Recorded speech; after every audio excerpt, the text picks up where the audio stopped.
turasuje tumwese mukomeje gukurikira gahunda PACIS TV yabateguriye ni mwanya kiganiro African Connection imwe muri kumwe nanjye Bergine Bizimana aho tugenda tugaruka ku ngingo nyinshi zigiye zitandukanye muri iki kiganiro. Kuri uyu munsi rero twaba tugiye kwibanda ku bikorerwa hirya no hino hano muri Afrika, by'umwihariko bikaba bigira icyo bihinduraho ku buzima bw'abatuye igihugu cyacu cya Afrika. Turaza no kwerekeza kandi mu gihugu cya Kenya tuze kurebera hamwe uruganda rutunganya icyayi nyine cyo mu gihugu cya Kenya, tunarebera hamwe uburyo byagiye biteza abantu imbere babahinga icyo cyayi, ariko nanone by'umwihariko akaba ari abakora no muri urwo ruganda bose byagiye bibateza imbere. Turaza kugarukaho tureba imikorere y'urwo ruganda, tugaruke mu kanya. Reka duhere hano mu Rwanda rero aho uruganda rw'abafite bakora ingingo na nsimburangingo, ibyo byose byafashije benshi muri bo kuko abatarabashaga kugira icyo bimarira ubu ngubu bari kubasha kukimarira kubera urwo ruganda rwaje kubafasha. Reka dubakurikire tugaruke mu kanya. Burya iyo hari umunsi w'ikintu runaka bivuze yuko ikintu kizwi akabaho kukirwanya, uretse ko uyu munsi ni umunsi w'ubumuga bwa TATU n'abana bavuga bafite ibirenge sinibaza rero ko icyabo kugira ngo nibura ikintu kirwanya biragoye. Gusa icyiza ni uko hari ubuvuzi bwabyo, umwana ufite muri ubwo buryo aravurwa iyo vuba akiri gitoya, ashobora kuvuza isima cyangwa se yakora bakamubaga ariko baramubaha cyo cya mbere. Wenda ibindi byo bishobora kurwanywa cyane n'imbasa bayirwanya cyangwa se impanuka zirwanya impanuka buryo bugaragara, ariko ubuvuga bwa gafundo sinibuza ko hari icyo cyababye ngo barwanye. Rero ikintu cyangwa ko bavura natwe tukabaha advice zituma badasubira inyuma. Ni ukuvuga ngo iyo umwana bamubaze bakamugorora cya kirenge cyo kumuha urukweto yambara kugira ngo kibe muri position imwe, noneho uko agenda akura kigenda kigumana forme cyo gusubira kujya kiri mu cya kimeze. Sinibaza ko mu Rwanda ibintu bikiriho niba binahari bisigaye ahantu hato cyane no kuri rimwe kujyana ko abantu bose bamaze kumenya uko bafite ubumuga ari abantu bashoboye, ari abantu n'abandi kandi bafite ubushobozi ndetse burutana n'abandi bafite ubumuga. Rero sinaza ko mu Rwanda rwose kumwe n'abantu bafite ubumuga kiri mu mashuri umwana yiga ntacyo afite, kubera turi cyane tukiga ari ukumenya abana babo gushobora n'iki bakutana amazina ariko ubu rwose ntabwo niko kibaho. Tukamufasha nyine kumworohereza, yaba afite ubushobozi buke tukamuhereza kuba wenda yakwishyura mu cyiciro kuko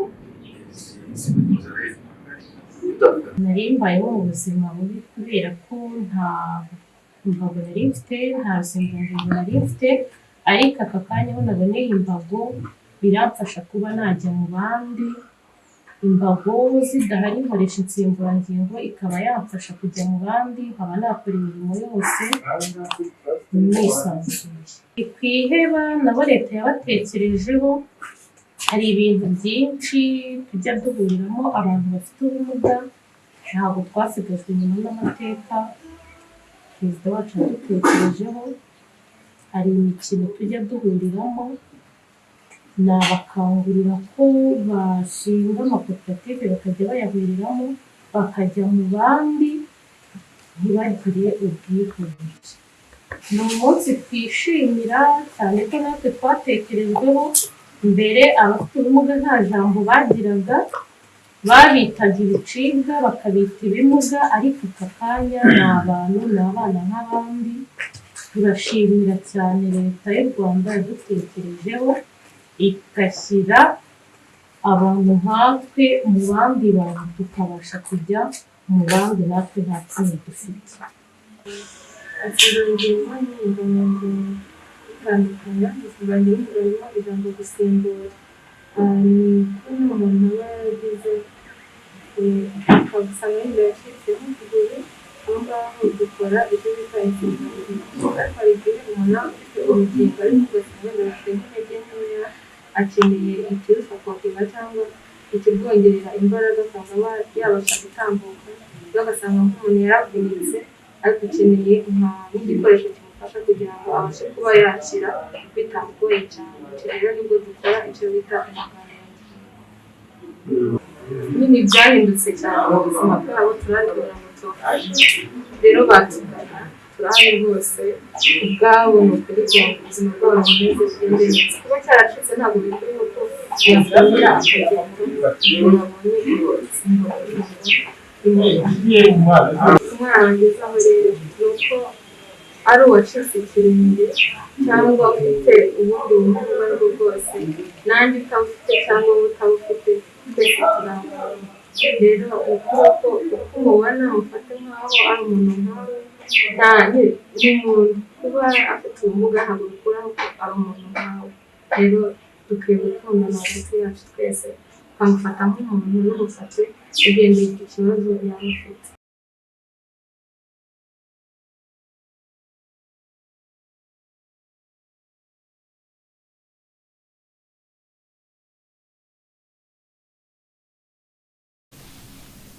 Ngaho nk'uko rero mwumviye ko abafite ubumuga haje igisubizo kirambye hano mu gihugu cyacu cy'u Rwanda cyane yuko izi nsimburangingo wasangaga ushobora kuzikura mu bindi bihugu by'abaturanyi cyangwa se mu bindi bihugu bya kure bityo bikaba byari imbogamizi. Ubwo rero uramushinga n'ubundi waje ari igisubizo cy'ibyo bibazo byose abanyarwanda bagendaga bahura nabo. Reka dukomeze twerekeze mu gihugu cya Kenya turebe itunganywa ry'icyayi cyaho uburyo ryifashe n'akamaro rimarira abaturage baho.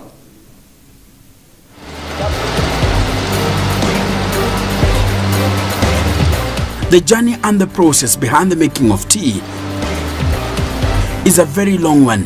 Every process step has a desired output. And it begins on the farm, far away from where the actual processing happens. Growing and processing of tea is an art that demands attention to detail.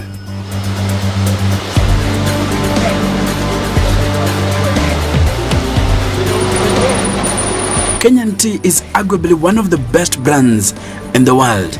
Most tea produced in Kenya is black tea, with green tea, yellow tea, and white tea produced on order by major tea producers. So with this, we are able to conserve what is already in the forest. It derives its rich taste from the fertile volcanic soils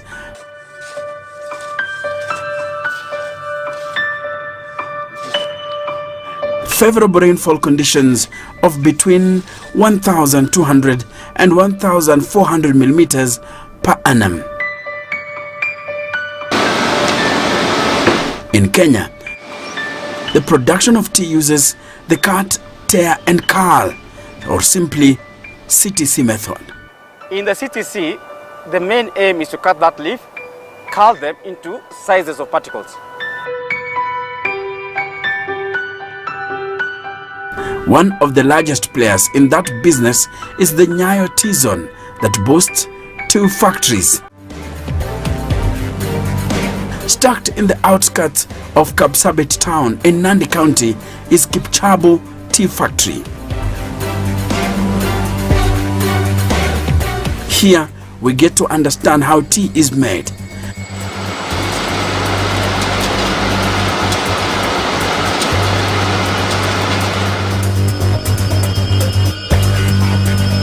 Tea is made from the leaves of a plant species called Camellia sinensis. Harvest time is during the plant's peak growing season.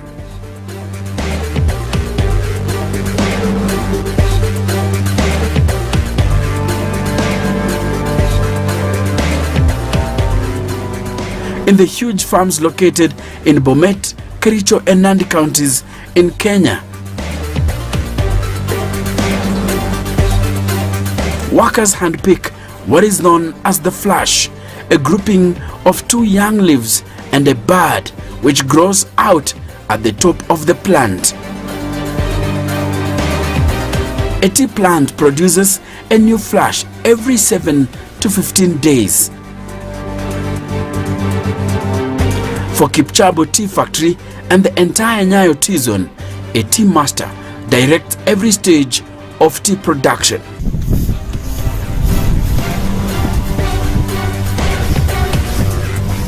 From the farms, tea leaves are transported to Kipchabo Tea Factory. Everything is done with utmost care. from the special bags they are packed in to how they are arranged in lorries, everything must be done meticulously.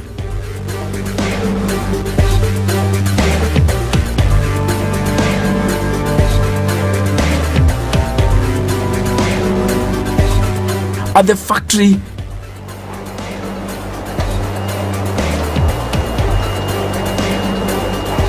tea leaves are weighed and spread on troughs. What is happening here, we're using equipment called the monorail, transporting the green leaf bags to the withering troughs. And we have two systems, the old withering, which is the open troughs, and the continuous withering right behind me, where it's now more mechanized. And at our desk here, this is where we do our leaf quality analysis, where we sample every truck and every delivery on the achievements of the targeted 75%. So we sample a few bags, then the leaf is analyzed into different categories. For example, this is 3 leaves and a bud. She'll put it where the respective area. Then at the end of the analysis, she'll count the majority of the percentage in terms of the physical count. Patrick Saina keeps an open eye to ensure every step is followed. This is now the open troughs, which is has a capacity of around 1,000 in every trough. And that is done by manual spreading, as you can see in our staff, and enhancement of one fan. And the hot air is also enhanced at the radiator at the end of there. Now, on the other side, there is the continuous withering, where we are conveying the green leaf received from the trucks to the chemical compartments. As you can see, the conveyors are also spreading the leaf before it falls through the chemical compartments. We have 2 chemical compartments, each with a capacity of 15,000. So our total capacity here per day, we can be able to accommodate 30,000 kgs of green leaf. He knows that any mistake will lead to a product of low quality.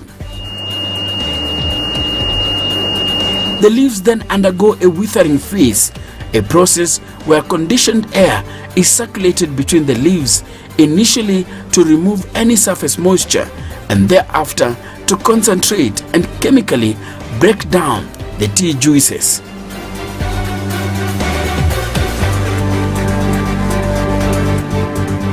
It takes 10 to 14 hours for the physical and chemical changes to take place and bring the leaf to a soft and rubbery condition suitable for the next stage of manufacture. Depending on the season. During wet seasons, it takes a longer time. During the dry season, like now, what you're experiencing, it's a shorter time. And that's now enough, and it will enable us to process the next step. Now we have achieved our withers, what we received yesterday. This is at 67-68% moisture content. This is ideal for the process area. So what we are doing with our staff, they are discharging it to the conveyor right ahead there.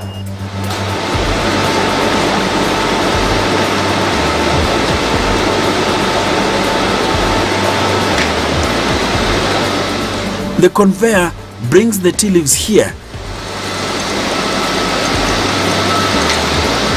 at the rotavan machines.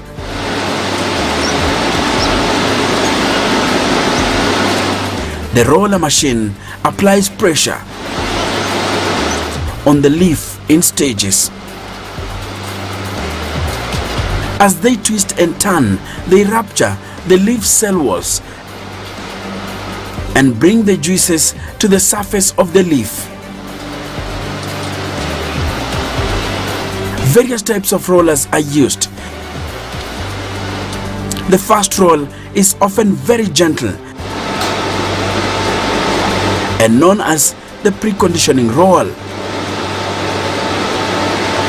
The main action of the preconditioning roll has been found to be the gentle expression of the leaf juice onto the surface of the twisted particles.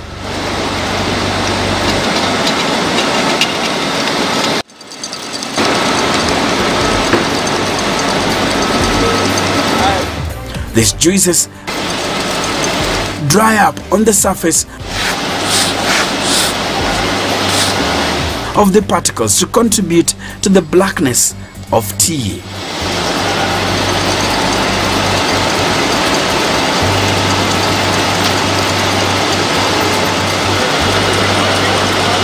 subsequent rolling is programmed to achieve a thorough breakdown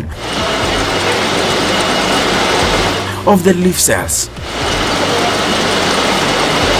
A considerable amount of heat is generated by friction during the rolling process.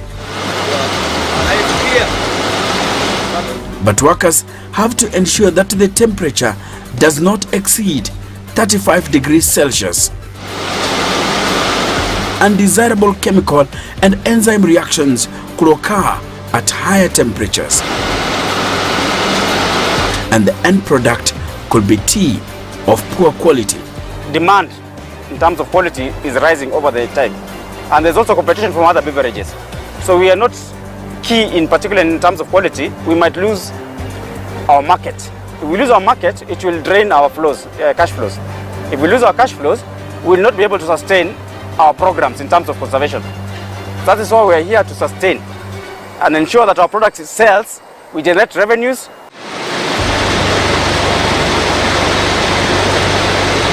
The roller breaker then shifts the leaves.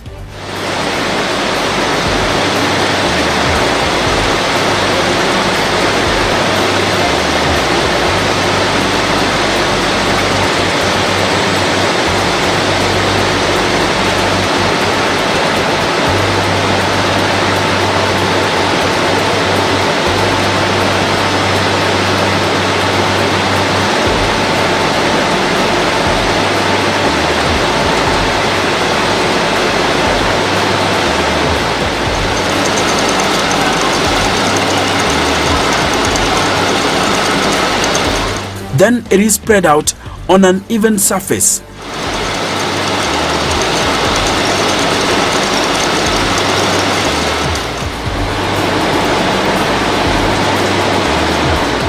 And left to allow oxidation, or what is referred to as fermentation. We are targeting a temperature monitoring, oxygen, and then we use the catalysts within the tea components. That's the reason why it will change from the greenish background to the reddish brown in the 80 minutes.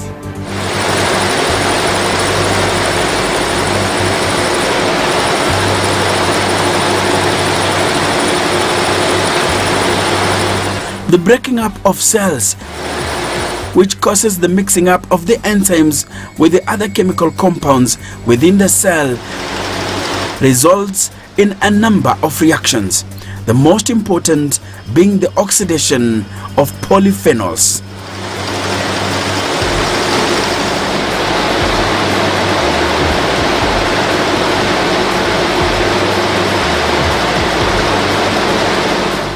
An additional reaction that occurs during fermentation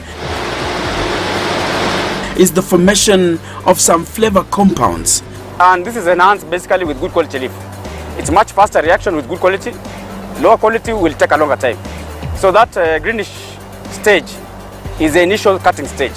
Enhancement of oxygen with the temperatures around 30 degrees, 35, 36 degrees with the catalyst will react and form what you call the TFs, tea flavins.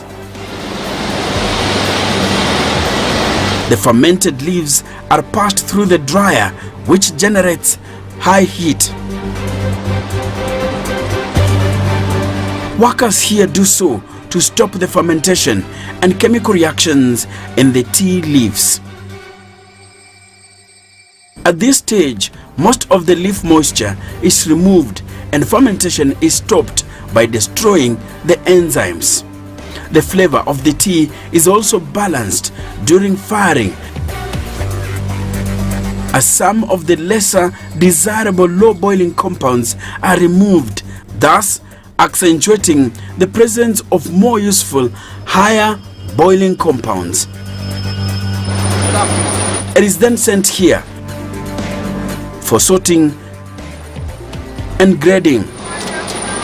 It is sorted into particle sizes by sending them through sifters that sift them through different meshes. This helps to categorize the teas into different grades dust, pecoe, BOP, and etc.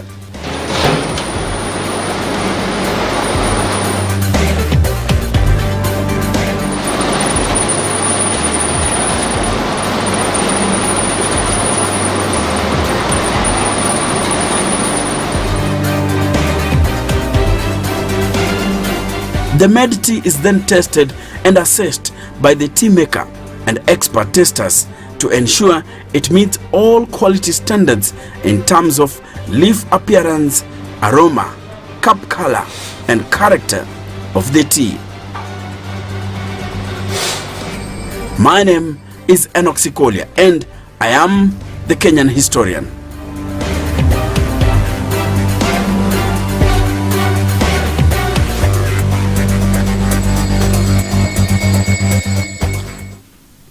Nguko rero tuba tumaze gukurikira umusaruro w'icyayi gituruka mu gihugu cya Kenya. Kenya ni igihugu kimaze kumenyekana cyane se kizwi ko ari bimwe mu bihugu bitanga umusaruro mwinshi ukomoka ku cyayi ubyoherekeza mu bindi bihugu by'amahanga cyangwa se by'uburayi.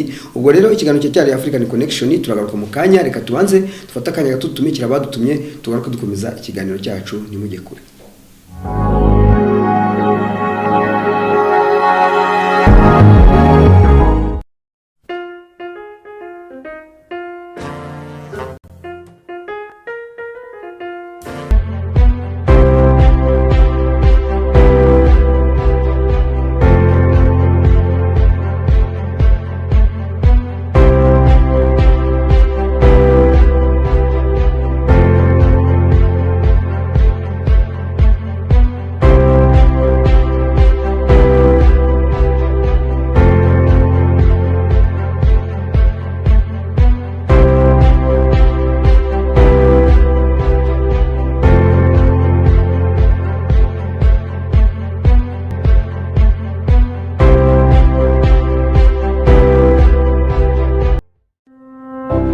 Intego y'u Rwanda yo guhinduka igihugu giteye imbere ku ruhando mpuzamahanga kandi kihagije mu byo naho rigezweho, ubwenge buhangano cyangwa artificial intelligence, iterambere ry'inganda, ubuhinzi bugezweho, ingufu zisubira, ikoreshwa rya za drone, ubwikorezi bw'abantu n'ibintu, guhanga ibishya, ubushakashatsi n'ibindi.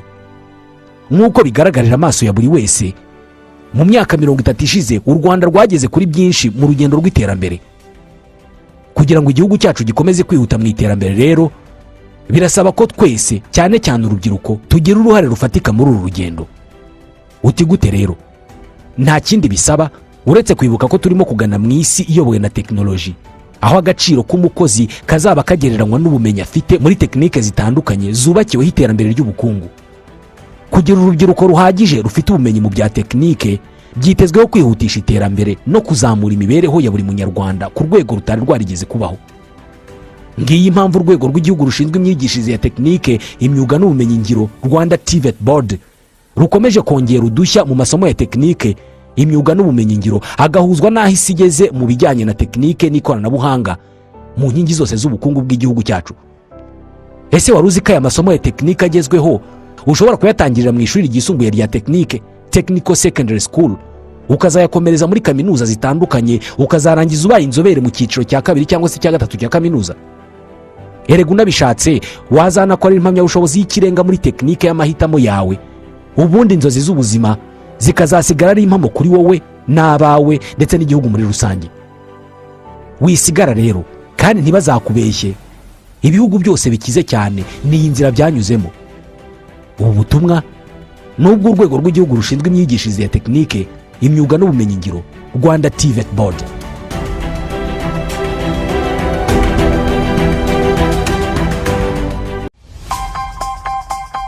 Ruganda bumenyereye mu kumengera inzoga zimara inyota za lika no mu gukora cocktail zibanogera, Speranza Group rukomeje kuba kizigenza mu kubagezaho uburyohe butavangiye mu moko atandukanye nka Speranza Warage, Whiskey Millennium, Speranza Coffee Rum, Speranza Coconut, Golden Sherry, Super Gin Ordinary, Speranza Ichubu Dry Gin, Captain Blended Whiskey.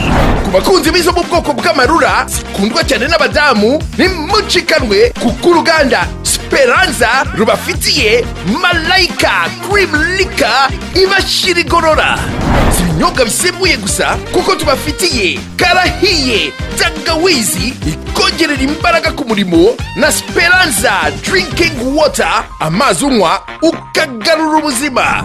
Speranza Group, New Hope, New Possibilities. Ni byinshi biduha ibyishimo mu buzima, ariko nta kiruta umunezero wo kubona abuzukuru ukazabaraga ubuzima bwiza n'amagara mazima, kandi by'umwihariko ukabatuza guhitamo neza. Rwanda Farm irabashimira imyaka 40 tumaze tubaryamisha kuri matara z'umwimerere kandi ziramba. Mwarakoze kurambana natwe. Rwanda Farm, le paradis du matelas. Rwanda Farm, matela nyarwanda. BAKRISTU bavandi. Muri Gicurasi, kuri Canal+. Mesdames et messieurs, nous allons ouvrir la cérémonie et remettre notre trophée le plus prestigieux. Abakora neza, uyu ni umwanya wo guhanga imboni. Ibyiza by'indobanure muri sinema, mu mikino, amaseri, za documentaire n'ibindi birori bihambaye ni muri Gicurasi ku motion ya Canal+. Hamwe na Canal+, zamuka mu ntera uhabwa iminsi 30 ureba abonema zisumbuyeho, buri uko uguze abonema usanzwe ugura ukongeraho 2,000 gusa by'amanyarwanda.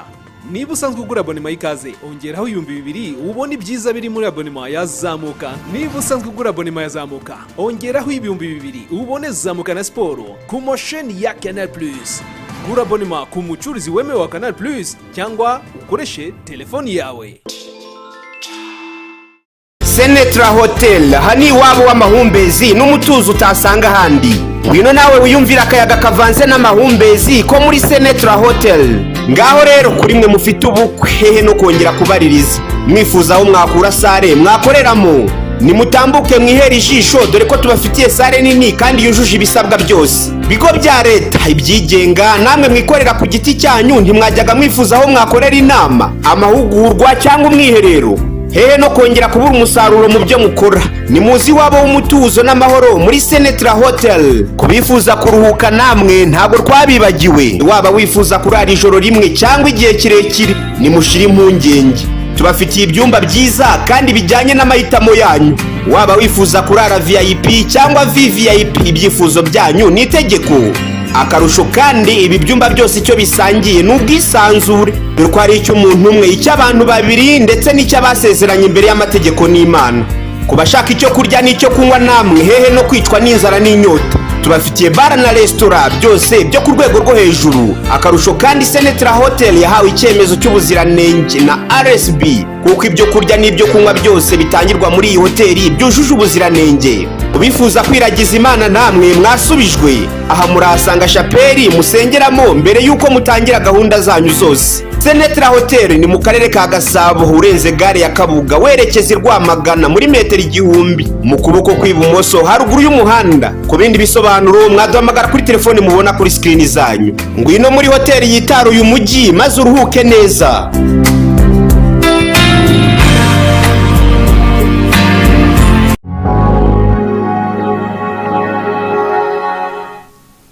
Ikiganiro cyari African Connection tumaze gutumikira namwe mwese mufite ibikorwa byanyu cyangwa se ibicuruzwa byanyu mushaka kumenyekanisha mwatugana no kwishami ryacu rya PACIS TV bityo tukabashaka kubafasha kubyomenyekanisha nyine ibyo bikorwa byanyu. Ariko none mushobora kuduhamagara kuri izo nimero mureba kuri ekran yanyu. Twibanda kuri uyu munsi mu kiganiro cyacu turebera hamwe ibikorerwa hirya no hino muri Afrika, ariko by'umwihariko tugaruke mu gihugu cyacu cy'u Rwanda nabwo turebere hamwe bamwe mu bajene bafite ibyo bakora bitandukanye bikorerwa no mu Rwanda, uburyo bavuga ko byagize abo bavana naho bimaze kubageza. Ubwo ngubwo ni inkuru dukesha n'ubundi umufatanyabikorwa cyangwa se uwateye inkunga GIZ kugira ngo babashe kuva aho bari babashe kugera no ku rundi rwego, ariko banakangurira urubyiruko bagenzi babo gutinyuka bakuramo ko mufuka bagakora.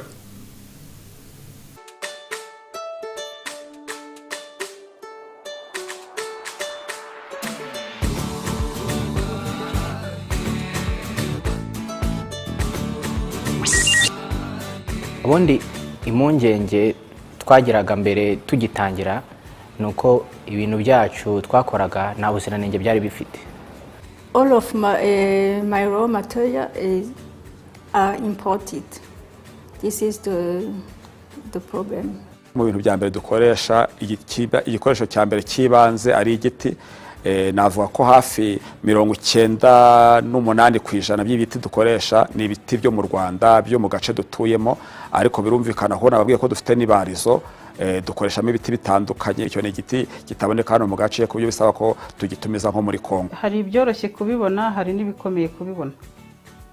Imigwegwe kuyibona biroroshye, ariko amarange kuyabona bisaba kuyatumiza hanze. Ubwo rero uburyo bwo gutumiza hanze ntabwo waba ufite agura ikiro kimwe ngo ugitegere, bisaba kurindira amafaranga akazagwira ugatumiza nk'ibiri 10 kugira ngo itike itajya ku kiro kimwe. Cyane cyane kuri raw materials usanga hari impungenge kubera ko kuzibona ntabwo byoroshye, ntabwo zikunda kuboneka hano mu Rwanda, bidusaba importinga. So we analyze the challenges, and then step by step together with our stakeholders and the partners we try to assist in getting rid of the challenges and turn them into opportunities. Internally, GIZ has adapted its procurement policy where we will and we are already following the Made in Rwanda campaign, and we embrace the future of the Made in Rwanda policy.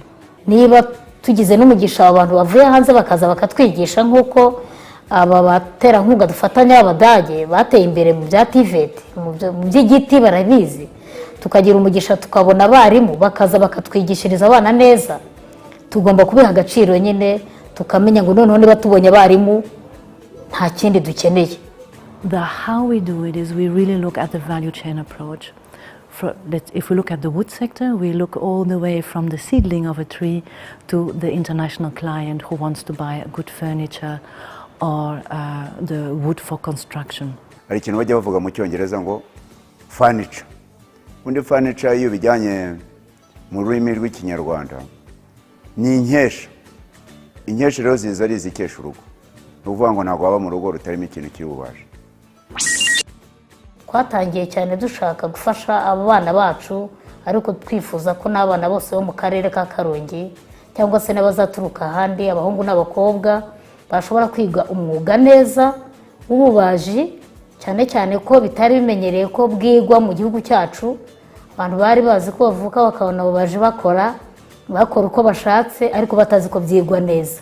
It was my dream from my childhood to be a carpenter, and as Rubengera TSS, a nice technical secondary school, just proud to have a chance to study here. Iri ni ishuri ry'ubumenyingiro. Ukuvuga rero mu gihugu tuba dukeneye imirimo ikorwa. Kuje hano ukiga imyuga, wagenda hariya mu Rwanda buri karere hari agaciro, wagenda ugakora nta kibazo. Mu by'ukuri abakobwa benshi bakunda kwitinya bakanga kuza mu kwiga ibintu bya tekinike. Rero nashatse kwiga ububaji ngamije kuziteza imbere. Tuvuge nk'ishami ry'ububaji nigishamo, tubasha kubaza ibibazwa ari ugukinga n'inzu, kuzikora amaparafo n'ibindi. Ibyo rero byari bikenewe mu gihugu. Urubyiruko ni ukwitabira kwiga mu bigo bya tekinike, kuko iyo urangije mu bigo bya tekinike akenshi 99% ufite amahirwe yo guhita ubona akazi. Aho twashaka gushyira imbaraga ni umurimo unoze, abana barangiza bize neza umwuga bakajya ku isoko ry'umurimo bagakora ibintu neza bikenewe, cyane cyane ko icyifuzo tugamije ari cyo kongera made in Rwanda, bijya kushakwa hanze y'igihugu bikagabanuka, bikorewe ahangaha mu giti bikozwe n'abana bacu. Ubu iyi koperative cyakaho bukorikore bwayo ibikoresho dukora ni ibikoresho bikenerwa mu buzima bwa buri munsi, ku buryo baba abaturage baturiye Kiyaka, abo mu gihugu ndetse n'abo mu gace turimo, ibi byose ni ibikoresho bakenera, ku buryo kugeza ubu ngubu isoko rigenda riboneka. Bona kuva imuhera umuntu ayinjira muri koperative cyangwa gukora indi mirimo bimutera kuva mu bwigunge. Icya kabiri, iyo umuntu avuye mu bwigunge agenda yiyubaka. Iyo dukora hari imisoro dushobora gutanga, noneho za nkunga twari gutegereza mu mahanga cyangwa ya maboko twari gutegereza avuye hanze, twebwe ubwacu tukiremera, ugasanga turi abantu b'umumaro duteza igihugu cyacu imbere. Ntituragira ubushobozi bwinshi cyane ku buryo abantu tubazana muri kampani bakore, kuko bisaba ubushobozi bwinshi, ariko dufite icyerekezo cyo kwigeza ahantu kure. GIZ has two arms of the policy. The one is that we really want to promote the quality of products, to support that more companies can actually sell their products on the market. The additional challenge we have is finding the market. Niba maze guhaza mu Rwanda ngomba no gusagurira hanze. Imyaka 10 zabigeze ahantu kuri cyane kuko mu Rwanda hose ubungubu dufite umuntu turepresenta cyo twaba dusigaje no kubijyana hanze y'u Rwanda. We think that by strengthening the local businesses, by focusing on their capability to deliver as per the local market, it's a first step towards really developing the broader economy of Rwanda. And those who can manage the local procurement will easily adapt to a more international market and have more faster, good export potentials. Yeah, we should be proud to consume what we produce in the country. Abanyarwanda bagomba kwiteza imbere bagendeye ku by'iwabo. Harimo inyungu nyinshi. Inyungu ya mbere Abanyarwanda babona akazi, bakora bakabona imibereho. Nuvuga ngo ikintu cya mbere ni gukora ibintu byiza, iyo babiguze bikajya ku isoko bikagurwa, kampani yanyu itera imbere.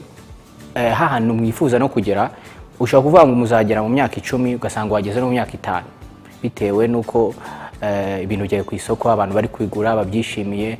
Usanga icyambere cyo birahendutse.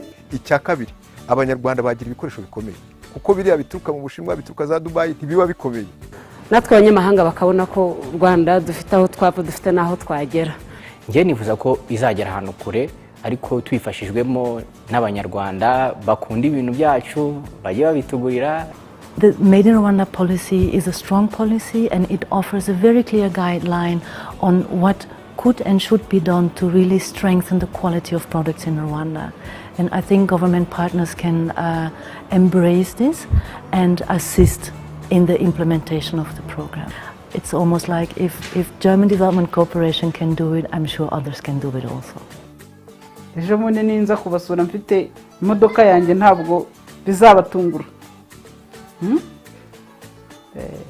Rero naho umwuga ngejeje kandi nifitemo icyizere.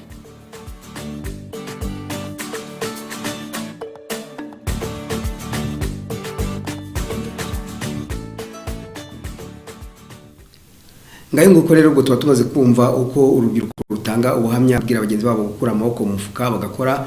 Ubwo ngubwo rero namwe urubyiruko mwese mudukurikiye mujye bibabera isomo, kuko ikiganiro African Connection kibayo kubigisha byinshi bigiye bitandukanye mu bijyanye no kwiteza imbere cyangwa se guteza igihugu imbere muri rusange. Reka dusoze ikiganiro cyacu dushimira mwese twabanye muri ikiganiro cyari African Connection. Naho gutaha mugire ibihe byiza.